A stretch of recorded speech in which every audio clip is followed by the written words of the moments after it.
Some objects carry history. Some carry a curse. Tonight, we uncover the chilling story of a man whose fate was sealed the moment he touched the cursed necklace. Ethan, a collector of rare antiques, was wandering through an old market filled with wooden stalls, dusty books, and forgotten relics. Amidst the scattered artifacts, a golden necklace caught his eye, covered in strange, unreadable engravings. Vendor said, "You don't want that one. It's not for sale." Ethan said, Why? It's just a necklace. I'll pay whatever you ask. "You don't understand. This necklace carries a curse." Ethan hesitated for a moment, but then smirked. A curse. Just another superstition. He took the necklace and left, unaware that this night would mark the beginning of his end. Ethan arrived home, tossing his keys onto the table as he placed the necklace on his desk. The room was dimly lit, shadows stretching across the walls. Looks old, but it's just a necklace. That old man was just trying to scare me. He traced his fingers over the strange engravings, feeling a chill creep up his spine. A faint whisper echoed through the room. What was that? He turned, scanning the empty room. Nothing. Just silence. Shaking his head, he dismissed it as his imagination. I need some sleep. Ethan placed the necklace on the nightstand and turned off the light. The room fell into silence, but in the darkness, the whisper returned. Clearer this time. The night was eerily quiet. Ethan tossed and turned in his bed, his sleep restless. Suddenly, a distant sound echoed through the apartment, a faint scratching noise. What now? Groggy and annoyed, Ethan sat up. The sound was coming from the bathroom. Slowly, he got out of bed and walked toward the door.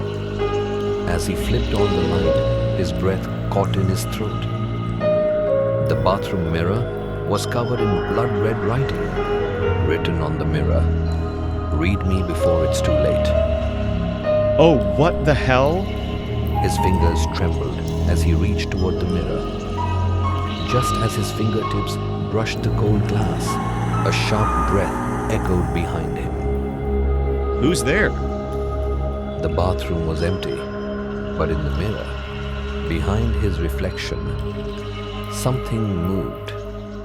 Ethan sat at his desk, flipping through old books and internet articles, desperately searching for answers.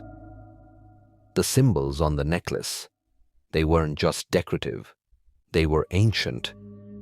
This can't be real. It's just a stupid legend. But deep down, he knew it wasn't just a legend.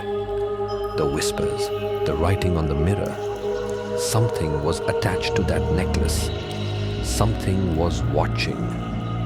A sudden chill swept through the room. The lamp flickered. Then, silence. Ethan's breathing grew shallow. He felt it before he saw it.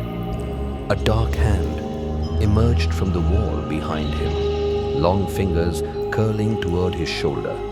No, this isn't happening. Slowly, he turned his head toward the wall. His reflection in the window wasn't his own anymore.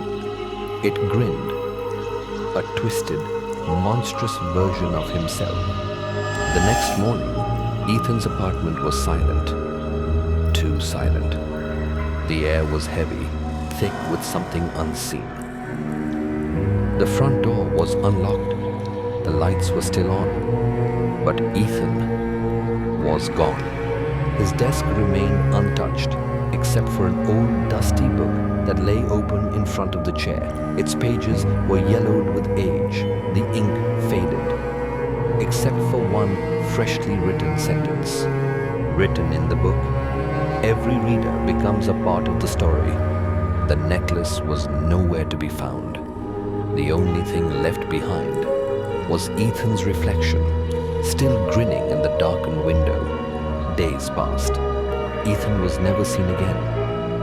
His apartment remained untouched, a place frozen in time. Until one evening, a new tenant moved in. A young woman enters, placing her bags down. Her eyes scan the room until they land on something glinting on the floor. Huh, what's this? She picks up the golden necklace, its engravings catching the dim light. A whisper echoes softly in the room.